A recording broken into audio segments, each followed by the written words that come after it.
बिस्मिल्लाहिर्रहमानिर्रहीम। अस्सलाम वालेकुम। मैं हूँ सादिया सुहेल, आपकी दोस्त, आपकी हमदर्द। सबसे पहले सबको देखने वालों को, सुनने वालों को रमज़ान की बहुत बहुत मुबारकबाद। ये रहमतों वाला, बरकतों वाला महीना है और अल्लाह का लाख लाख शुक्र है कि अल्लाह ने हमें इतनी मोहलत दी कि हम इस महीने को अपनी ज़िंदगी में एक बार फिर देख रहे हैं। और इस महीने की बरक़ात के हवाले से अगर बात की जाए तो वो बयान करना किसी एक प्रोग्राम में वो मुमकिन नहीं है। तो और रमज़ान से हम कैसे कैसे अफ़ादियत हासिल कर सकते हैं और कितना ये ख़ूबसूरत महीना है, कितनी बरकतों वाला है, कितनी रहमतों वाला है, नजात का ज़रिया है। और इसका तमाम आपकी इबादत और ज़िक्र और अज़कार का जो है अजर वो आपको मिलता है। लेकिन रमज़ान वो इबादत है जिसका अजर आपको अल्लाह पाक ख़ुद अता फ़रमाते हैं डायरेक्ट। ये इतनी पसंदीदा अल्लाह की इबादत है कि अल्लाह की रज़ा की खातिर अपने पर, आपके पर जो हलाल चीज़ों को वो अपने नफ्स की ट्रेनिंग के लिए उसको रोक देना। और अगर आप देखिए थोड़ा सा अगर हम डीप जाएं रमज़ान के हवाले से, रोज़े को मद्देनज़र रखते हुए आपका एक मखसूस टाइम के लिए आपका खाना पीना बंद हो जाता है। खाना आपके लिए फ़र्ज़ हलाल है पर आप वो छोड़ देते हैं। पानी जो कि आपकी अहम ज़रूरत है वो आप छोड़ देते हैं।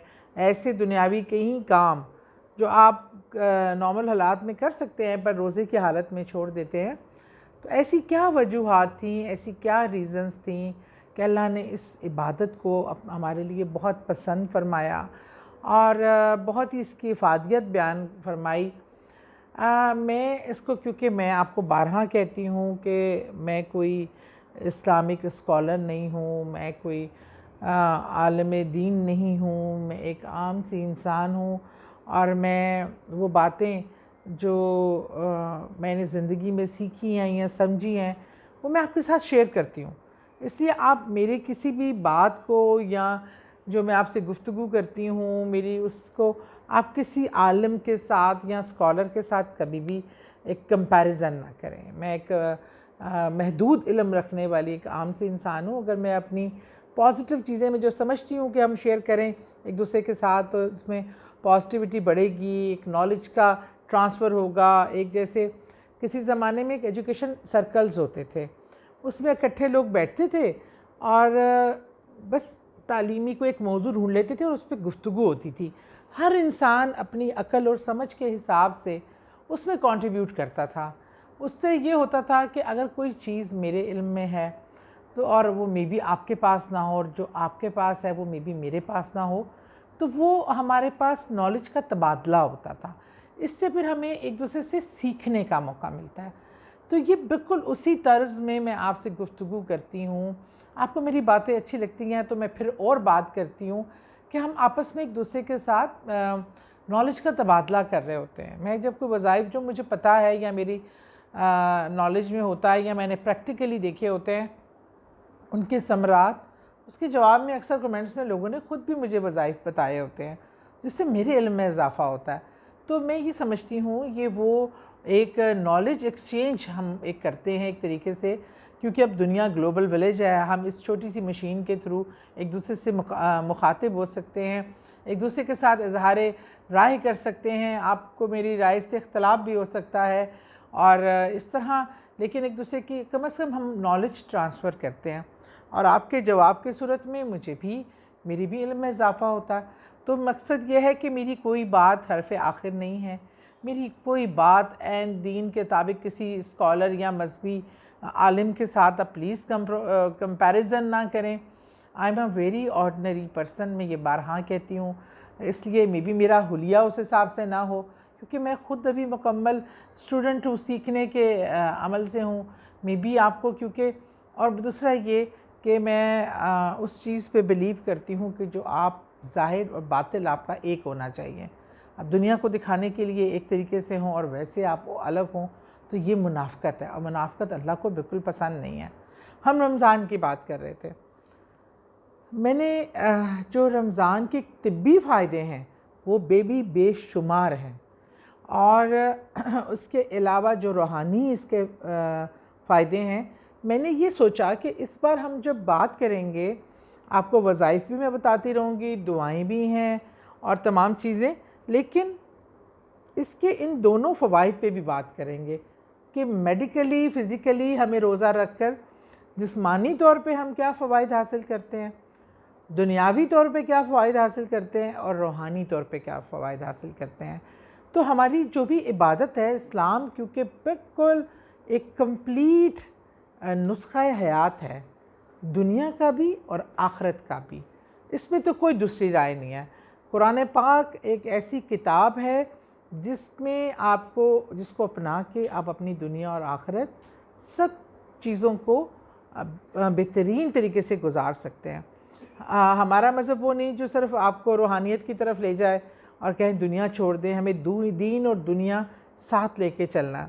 तो इसको समझने के लिए हम दोनों पहलुओं पे बात भी करेंगे, और इस पे सारा रमज़ान इंशाअल्लाह दुनियावी और दीनी फ़ायदे और रूहानी स्पिरिचुअल इसकी क्या फ़वाइद हैं उसको भी बयान करें। सबसे पहले तो एक चीज़ें जो मैं समझती हूँ, आपको जब रोज़ा रखें, रोज़ा असल में आपको भूख का एहसास दिलाता है, दूसरे की भूख का। जब आपका पेट भरा होता है और आपको दुनिया में दूसरे की किसी की भूख का शायद वो एहसास वैसे ना हो, लेकिन जब आप रोज़े की हालत में होते हैं, भूख और प्यास को बर्दाश्त कर रहे होते हैं, ख्वाह गर्म मौसम हो, जो मर्ज़ी मौसम हो, उसको इतने घंटे आप ख़ुद पे वो रिज़्क़ को रोक लेते हैं, तो शायद आप उस वो भूख को महसूस कर सकें कि जिसके पास वो ज़राए नहीं होते कि वो पेट भर खाना खा सके। आप शायद उस प्यासे की प्यास को महसूस कर सकें कि जिसके पास शायद साफ़ पानी पीने को नहीं है या पानी मौजूद ही ना हो, उसकी उस तड़प को उसकी उस ख्वाहिश को समझने के लिए अल्लाह ताला ने आपको एक प्रैक्टिकल एक्सपीरियंस जो पहला है एक दूसरे की उस तकलीफ़ को समझने के लिए, मैं समझती हूँ भूख प्यास को महसूस करने के लिए, उस तकलीफ़ को महसूस करने के लिए कि आपके पेट में कुछ ना हो तो आपको कैसा महसूस होता है। और साथ साथ यही नहीं, आपके कई ऐसे लोग होते हैं जो ज़िंदगी में पता नहीं सारा साल रोज़े रखते हैं, हमने कभी उनकी तरफ तवज्जो ही नहीं देते। हम तो साल में 1 महीना रोज़ा रख कर ख़ुद को साबित करते और फिर ज़बरदस्त सहरियाँ और बेहतरीन अफ्तार कर अफ्तार पार्टियों में महीना गुजार कर हम समझते हैं कि हमने इस इबादत का हक़ अदा किया।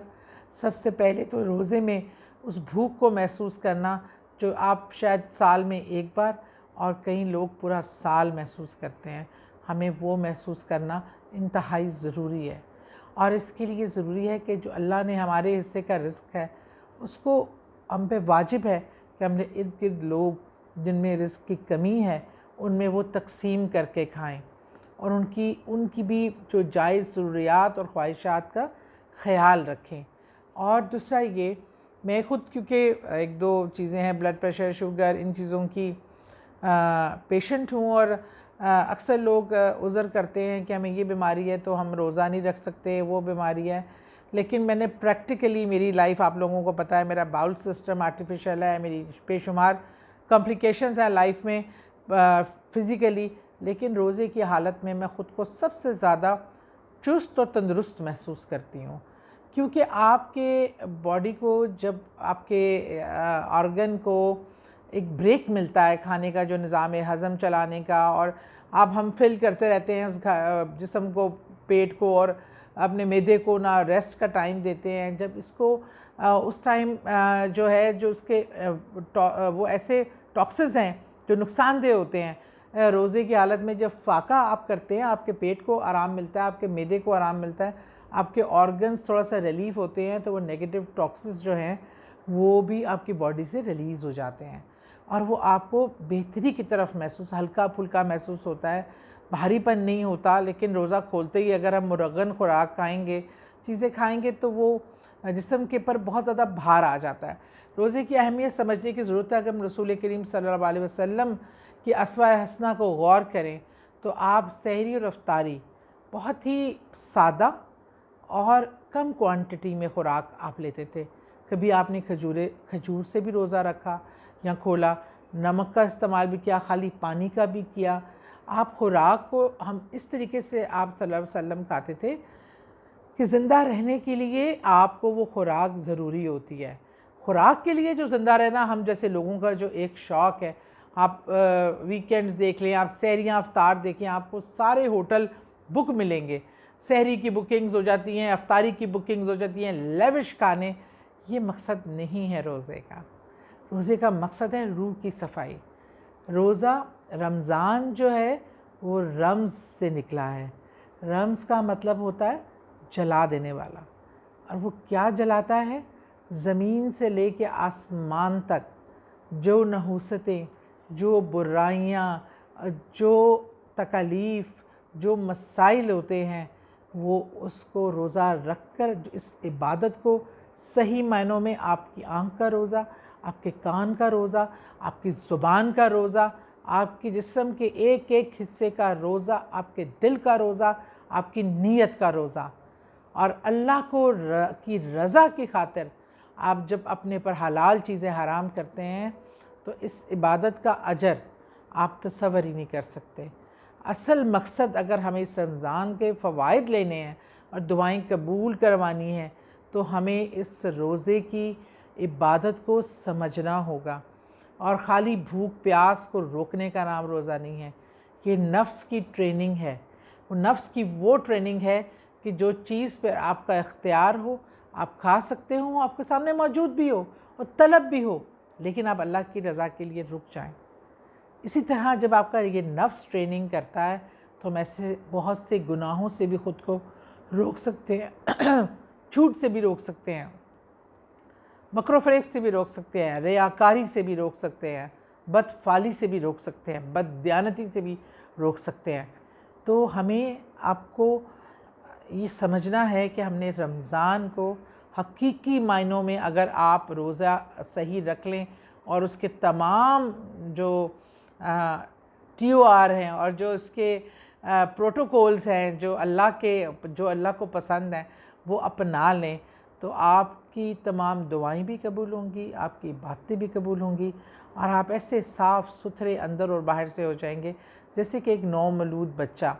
तो मैं आपके साथ इंशाअल्लाह जो दुआएं होंगी, मैं कोशिश करूंगी कि आपके साथ दुआ भी करूं, शरीक भी हूं। गुनाहगार हैं हम, जब दुआ करते हैं तो क्या पता आपके आमीन कहने से अल्लाह मेरी दुआ भी मेरे हक़ में कबूल फ़रमाए, और इसी तरह एक मोमिन की दूसरे मोमिन के लिए दुआ आमीन कहने से कबूल होती है, क्योंकि वो बग़ैर गर्ज़ के होती है और अल्लाह दुआओं को कबूल करने वाला है।